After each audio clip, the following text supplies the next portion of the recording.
A sticky situation. Sarah, I'm absolutely beside myself. This plumber, Mr. Henderson, he's been here all day, supposedly fixing a leak under the sink, and now he's claiming he needs a special part, some kind of proprietary valve, that'll cost an extra £300. £300? That's outrageous. What did the initial quote say? 200, including parts. He even showed me a signed agreement. But now he's saying the initial assessment was inaccurate, that this leak's far more complex than he initially anticipated. He's practically holding me hostage. Says he won't finish until I pay for this special valve. He's got a whole toolbox spread out. Looks like he's settling in for the night. Does this valve actually exist? I mean, have you tried looking it up? I have. Tried searching online, nothing. He's muttering about some obscure manufacturer and specialist tools. He's incredibly vague, honestly. He keeps saying it's a one-off situation, and that he wouldn't usually have to resort to such a rare part, and it's all very dramatic. This sounds like a scam. Has he provided any kind of invoice or receipt for this alleged part? No, just this cryptic muttering and vaguely threatening comments about potential further damage if I don't get the valve immediately. He's completely avoided giving me any proper documentation. He's even started talking about calling his union representative. The union representative? Right. Look, Tom, we need to play it cool. Don't give in to his demands. First, let's try getting him to leave. Tell him you need to consult with someone, perhaps a second opinion from another plumber. Then call a reputable plumber or your insurance company. I tried that. I mentioned calling another plumber, and his demeanor shifted, became very tense. He practically jumped. He said it would void any warranties on the existing work. He's so intimidating. Don't let him intimidate you. Tell him you're going to contact trading standards. That usually does the trick. Threaten to report him for potentially fraudulent practices. And take pictures of his ID, any paperwork he does have, and even the toolbox, if possible, for evidence. Good idea. I'll do that. But what if he refuses to leave? What if he actually does do some damage in a fit of pique? Then call the police. Explain the situation clearly and calmly. Don't engage in any confrontation. Just state the facts. Explain that you're being pressured into paying for an unspecified part. Right. I'm going to try the trading standards route first. See how he reacts to that. If that doesn't work, it's the police. This whole thing is unbelievable. I feel completely ripped off, even before he's charged me anything extra. I know, Tom. It's frustrating. Just stay calm, gather your evidence, and remember, you're not alone in this. Let me know how it goes. And if it gets really hairy, call me immediately. I can offer some advice on how to deal with this legally. Thanks, Sarah. I appreciate it. This has been such a stressful day. I'll keep you updated. This proprietary valve is going to be the death of me. Just remember to remain calm and assertive. You don't have to pay for anything you're not convinced about. And don't hesitate to involve the authorities. Good luck. Opening a bank account. A conversation. So, Sarah, I finally decided to open a bank account. I've been putting it off for ages. Ridiculous, I know. Ages? Seriously? You've been relying on cash all this time? That's incredibly risky. Good on you for finally taking the plunge. Which bank are you looking at? I've been looking at First National. Their online banking seems pretty decent, and they have a branch relatively close to my apartment. What about you? I'm with Citibank. They're pretty good, although their app could use a bit of an update. Their customer service is excellent though, which is a huge plus. First National is solid too, though. You'll be fine with them. What kind of account are you thinking of opening? I'm not entirely sure. A basic checking account, definitely. But should I get a savings account as well? I'm not great at saving, so maybe that would help me stay disciplined. Absolutely. A savings account is crucial. Even if you only transfer a small amount each month, it will add up over time. Think of it as enforced savings. You can even set up automatic transfers to make it easier. That's a good idea. I've heard something about interest rates. Is that something I should be looking into? Yes, definitely compare interest rates on savings accounts. It might seem insignificant at first, but it can make a difference in the long run, especially if you're looking at a longer-term savings goal. Don't just focus on the initial rate. Check if it's a variable or fixed rate. Variable or fixed? What's the difference? A fixed rate stays the same for a specific period, while a variable rate fluctuates with market conditions. Fixed is safer, but a variable rate could potentially offer higher returns if the market performs well. It's a risk assessment, really. Okay, that's helpful. Anything else I should consider? I feel a little overwhelmed by all this. Take your time. Don't rush into anything. Read the terms and conditions thoroughly. Understand any fees associated with the account, like monthly maintenance fees or overdraft charges. Also, consider whether you need a debit card, and what kind of overdraft protection they offer. Overdraft protection sounds important. What is that exactly? It's basically insurance against accidentally spending more money than you have in your account. It prevents you from incurring huge fees. However, it usually comes with its own set of fees, so it's worth carefully weighing up the pros and cons. Right, and what about online banking security? I'm quite worried about that. Choose a reputable bank with strong security features. Look for two-factor authentication and robust fraud prevention measures. And always be vigilant about phishing attempts and scams.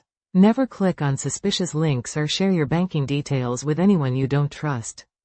I'll be sure to do that. This has been extremely helpful, Sarah. Thanks so much for taking the time. No problem at all, Tom. It's always good to be informed before opening a bank account. Let me know how it goes. And good luck with your savings goals. I will. Thanks again. The return. Hi Sarah, I need your help. Remember that vintage Leica I bought last week? The one you were so excited about? The one you said was a steal at £2,500? Yes, that one. I've got a problem. Oh dear, what is it? Is it faulty? Not exactly faulty, but problematic. The shutter speed is inconsistent. It's not a constant issue, it's intermittent, but inconsistent enough to ruin several shots already. I've tried everything I can think of, checking the settings, cleaning the lens, even consulting some online forums. Nothing seems to work. That's frustrating. Did you get it checked by a professional? Not yet. I was hoping to avoid that initially. I wanted to see if it was something simple I was missing. But, honestly, it feels like there's something fundamentally wrong with it. Given the price, I'm seriously considering returning it. Rightfully so. What's the store's return policy? They have a 14-day return window. No questions asked. I'm well within that time frame. The problem is the condition. I've taken it out for a couple of shoots, and while I haven't damaged it, it doesn't look brand new anymore. That's going to be the sticky point, isn't it? They might try to deduct something for diminished value. Exactly. That's my concern. I'm prepared to accept a small reduction, but not a significant one. I mean, the fault isn't mine. Did you keep all the original packaging and documentation? Absolutely. Everything is pristine. I'm meticulous about that kind of thing. Good. That's a major plus. You'll need that to bolster your case. Perhaps take photos of the camera, highlighting its generally good condition. And, crucially, document the shutter speed issue with photographic evidence, showing the inconsistent results you've gotten. That's a brilliant idea. I can compile a short video demonstrating the problem too. Even better. That visual proof will be far more persuasive than just telling them about it. Be polite but firm when you approach them. Explain the situation calmly, presenting your evidence. Remember, you're not trying to be confrontational, you're simply exercising your right to return a faulty item. I understand. I'll be diplomatic, but I'm not letting them push me around either. £2,500 is a significant amount of money. Exactly. You paid for a working camera and you haven't received that. They should be reasonable, and if they aren't, you can always threaten to escalate the matter further. Consumer rights laws are on your side. Thanks, Sarah. You've given me a much clearer plan of action. I feel much more confident now. I'll gather the evidence and head down there tomorrow. Let me know how it goes. And remember, breathe, stay calm, and present your case clearly and professionally. Good luck. I will. Thanks again for your advice. I appreciate it. Anytime, Tom. Let me know what happens. The elusive size 10. Excuse me, I'm looking for this dress, but in a size 10. I saw it displayed in a size 12, but it's just a little too big. Certainly, sir. Let me just check our stock. What color is the dress? It's the navy blue one, with the floral embroidery detail. Right, the navy blue floral. One moment please. Types on computer. It seems we're currently out of size 10s in that particular style. There's a possibility it might be in the back stockroom. I can check for you if you like, but it might take a few minutes. That would be fantastic, thank you. I really like the dress, and a size 10 would be perfect. It's for a very important event this weekend. I understand. I'll do my best. After a short pause, okay, I've checked the back and unfortunately, there are no size 10s there either.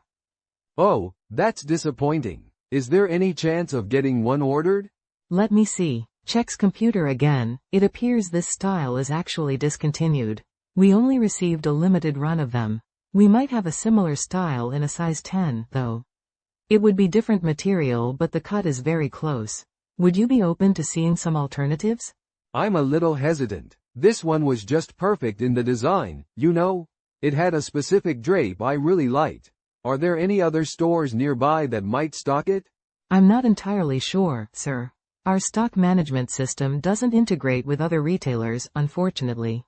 However, I can offer you a 15% discount on any other dress in the store as a gesture of apology for not having your preferred size. A 15% discount is tempting, but I'm still quite attached to the original dress. Perhaps you could check again on your system. Double check you haven't missed something? Sometimes there are discrepancies. Of course, sir. Let me have another look. It's possible a size 10 might have been mislabeled or put in the wrong place. Check system again. I've checked through every entry.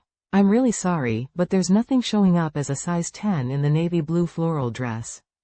Okay, I understand. It's a shame. It really was perfect. I suppose I'll have to look elsewhere. It's a real shame, because it was the ideal dress for the occasion. I sincerely apologize for the inconvenience, sir. Again, I'd like to offer you that 15% discount on another item as compensation. Perhaps we have something equally nice in a size 8 or 12? We've got a lovely new range in just over there. Thank you for your help. I appreciate you checking so thoroughly. Maybe I'll browse the other dresses. The 15% discount is very kind, and I may well take you up on that offer, after all. Perhaps I'll find something equally suitable. Excellent, sir. Please feel free to ask if you need any assistance. The perfect cut. Hi Sarah. Fancy seeing you here. Didn't expect to run into you at the salon. Tom, hi. Yeah, overdue for a chop. You too? What are you thinking? Something drastic? Something a bit different, yeah. I'm so bored of this. It's just, blah. I've been growing it out for ages, and it's just become this shapeless mess. I'm thinking something shorter, maybe a bit more textured? Something with a bit of edge. I get that. I'm in the same boat. This length is just so pedestrian. I need something with more oomph. Less, librarian, more? I don't know, rock chick chic, maybe? But not too much effort required. You know, something effortlessly cool.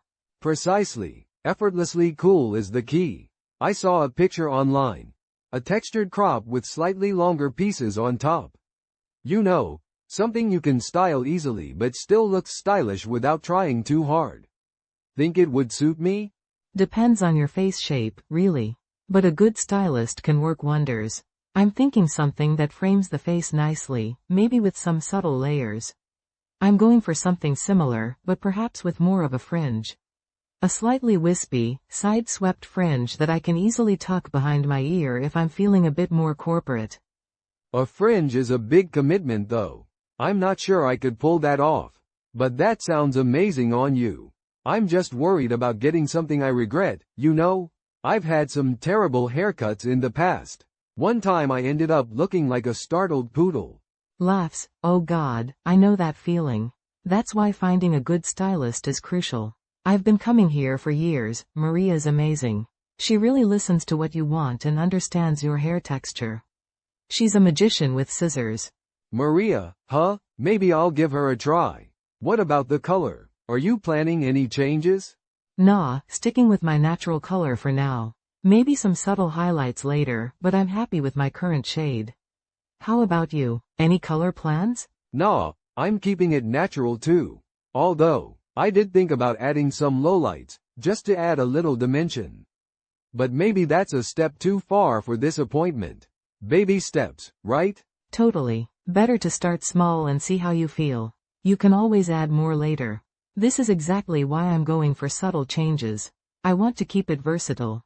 Something I can easily style for work and for weekends.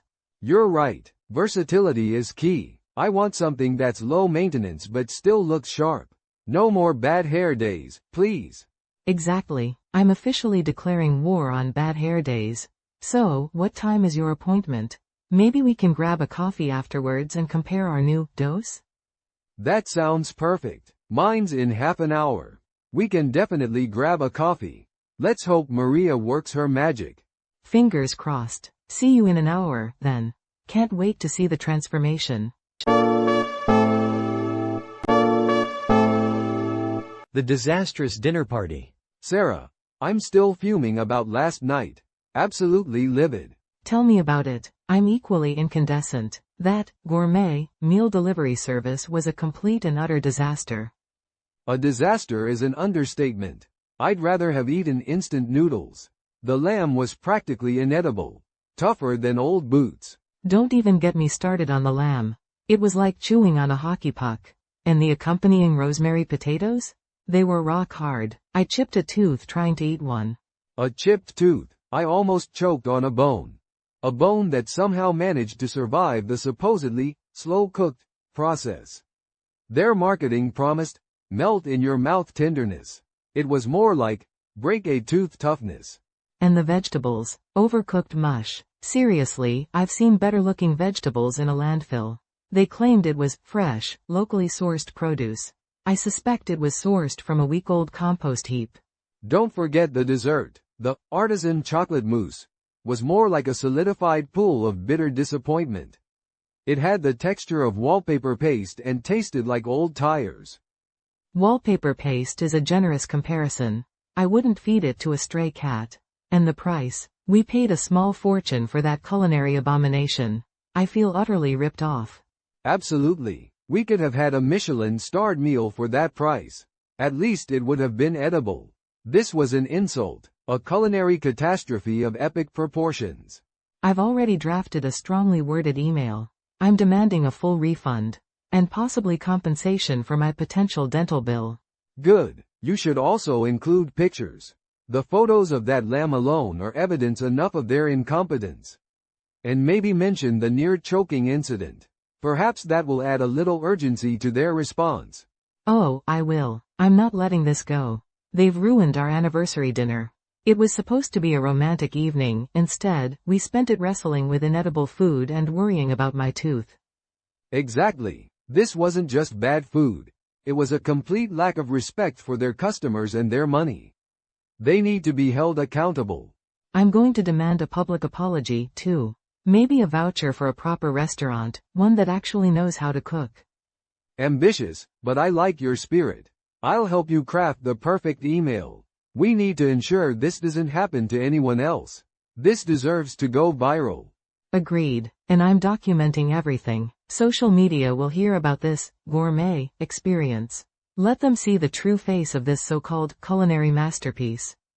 Excellent. Justice will be served. One meticulously crafted email and a series of damning social media posts at a time. Let the crusade begin. Lost card blues. Hi Sarah, it's Tom. I think I've lost my credit card. Oh no, Tom. When did you last have it? I'm pretty sure it was this morning when I bought coffee at the corner cafe. I've checked my wallet, my pockets, everywhere. It's definitely gone. That's awful. What kind of card is it? The number, expiry date, you know, the important stuff? We need to report it immediately. It's my Platinum MasterCard. I don't have the details to hand. I usually just use the app. Can I check that? You should, but be quick. Then we need to call the bank. They need that information pronto. Did you use it anywhere else today? Just the coffee. I paid with Apple Pay at the supermarket later. That shouldn't be affected, right? Hopefully not, but you still need to report the loss. They might flag potential fraudulent activity even if the card wasn't physically used for other transactions. Prevention is key. It's better to be safe than sorry. You're right. Okay. I'm looking at the app now. The number is 4912-1234-5678-9012. Expiry date is 12/25, and the CVV. Wait a minute. I can't see the CVV on the app. That's typical. Security reasons. Don't worry, you don't need it to report it lost. Just give them the card number, expiry date, and your name. They'll take care of the rest. Okay. I'm calling them now.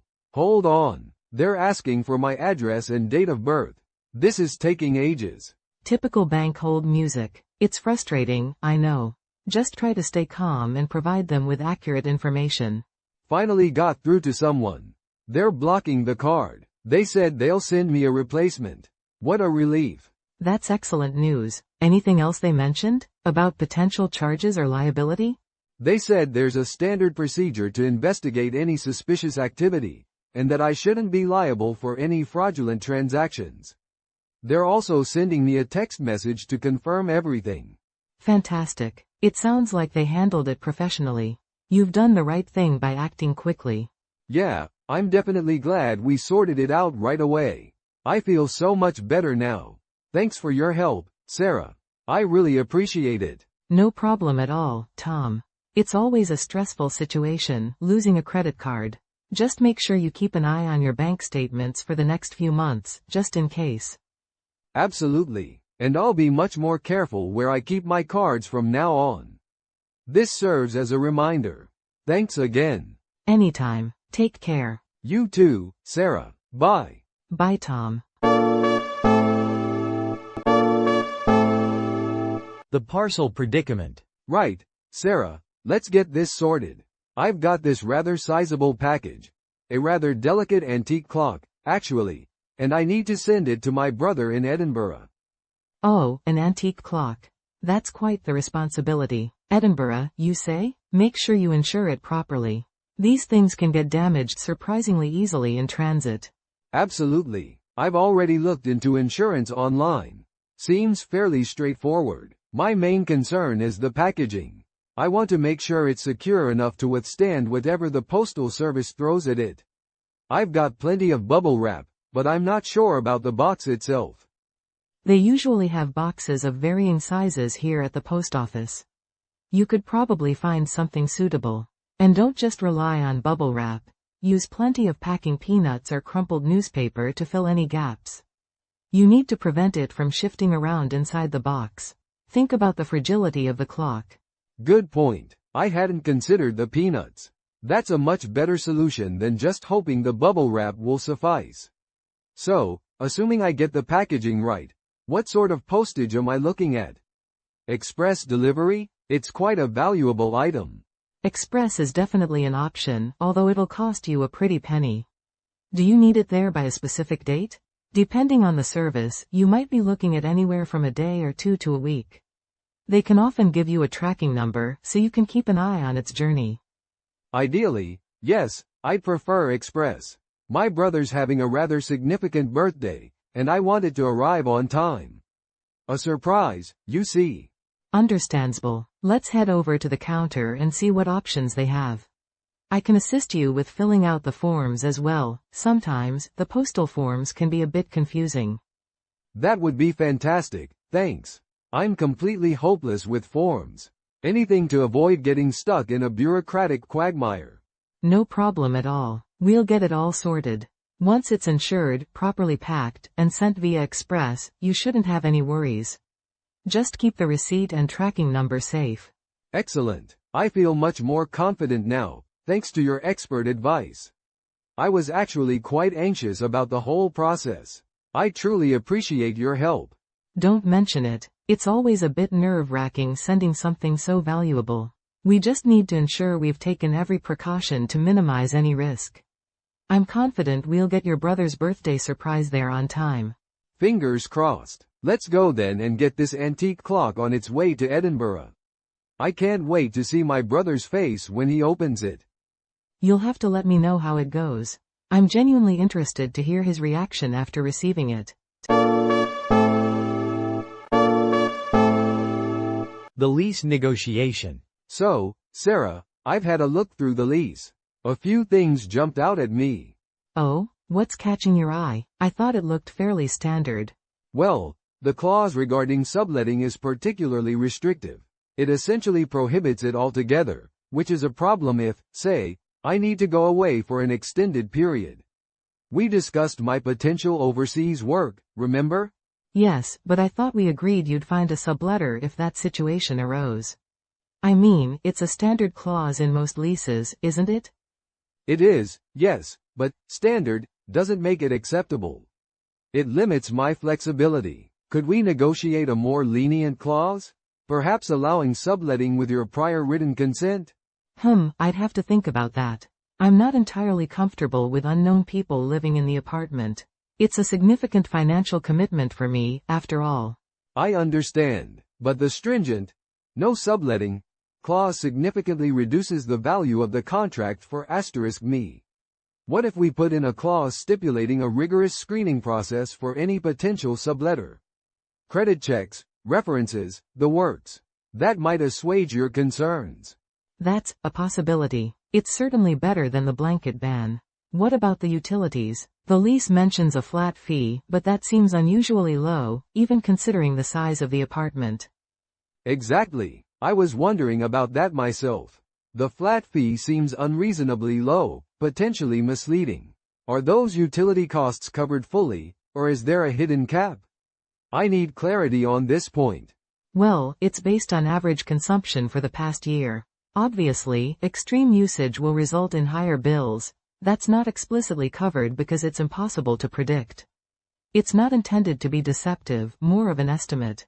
An estimate is fine, but I feel far more comfortable with a more transparent arrangement. Maybe a breakdown of average costs for gas, electricity, and water separately, or a clause detailing how overages would be calculated and billed. I see your point. Perhaps we can include an addendum detailing the average consumption and a potential surcharge calculation? That way, we are both clear on how it would work. That sounds much better. And finally, the clause concerning pets. It mentions a hefty pet deposit, but doesn't specify a limit on the number or type of animals. What if I decide to adopt a goldfish? I'd be paying the full deposit for a fish. Laughing, that's a valid point. We should clarify that. How about we amend it to state, 1 pet, maximum, and adjust the deposit accordingly? A smaller amount for small animals, maybe? That's perfectly reasonable. So, to summarize, we need to amend the clauses regarding subletting, utilities, and pets. We'll create an addendum addressing these concerns, clarifying the conditions and expectations for each. Yes, that sounds like a plan. I'll draft an amended lease incorporating these changes, and then we can both review it before signing. Does that work for you? Absolutely. Let's aim to finalize this by the end of the week. Agreed. It's been a productive conversation. Thanks, Tom. My pleasure, Sarah. Looking forward to moving in. Leaky faucet and power outage. Hi Sarah, do you have a moment? I need to report something pretty urgent. Sure, Tom, what's up? Well, first off, the kitchen faucet's been dripping incessantly for the past 3 days. It's a constant drip, drip, drip, driving me absolutely mad. I've tried tightening it, but it doesn't seem to make a difference. I'm worried about the water bill, and frankly, the noise is unbearable. Oh, that's annoying. I've had a similar problem before. It's a real pain. So, what's the other issue? Right. The other issue is even more serious. We had a power outage this morning, around 6 a.m. It lasted for about an hour and a half, And it wasn't just a flicker, it was a complete blackout. My laptop almost died, and my fridge is making a weird humming noise now that the power's back on. An hour and a half? That's a significant outage. Did you check with your neighbors to see if they experienced the same thing? Perhaps it wasn't just our building. I did. A few of them mentioned it, but they didn't seem particularly concerned. They're used to the occasional power hiccup, apparently. But this was different. It felt like a substantial surge before the complete cutoff. I'm worried something might have been damaged. I agree. That does sound worrying. We should definitely report both issues immediately. Do you have the landlord's contact information handy? Yeah, I have his email and phone number. I was thinking of sending him an email detailing both the dripping faucet and the power outage, including the timing of the outage and the concerning humming noise from the fridge. That sounds like a good plan. Perhaps attach a short video of the dripping faucet as well, just to provide visual evidence. That often helps expedite things. Good idea. I can do that. And should we mention the potential surge? I'm not an electrician, but that seemed significant. Absolutely. Mention the potential surge before the outage. It's crucial information. Let's also mention the length of the outage, to emphasize its severity. Landlords are usually more responsive to issues affecting multiple tenants, so including the neighbors' experiences might be beneficial. Right. I'll mention that they also experienced the outage. And I'll make sure to specify the humming noise from the fridge. That certainly sounds problematic. Perfect. Let me know once you've sent the email, and we can follow up if we don't hear back within a reasonable time frame. Say, 24 to 48 hours? Sounds good. I'll send it now and keep you updated.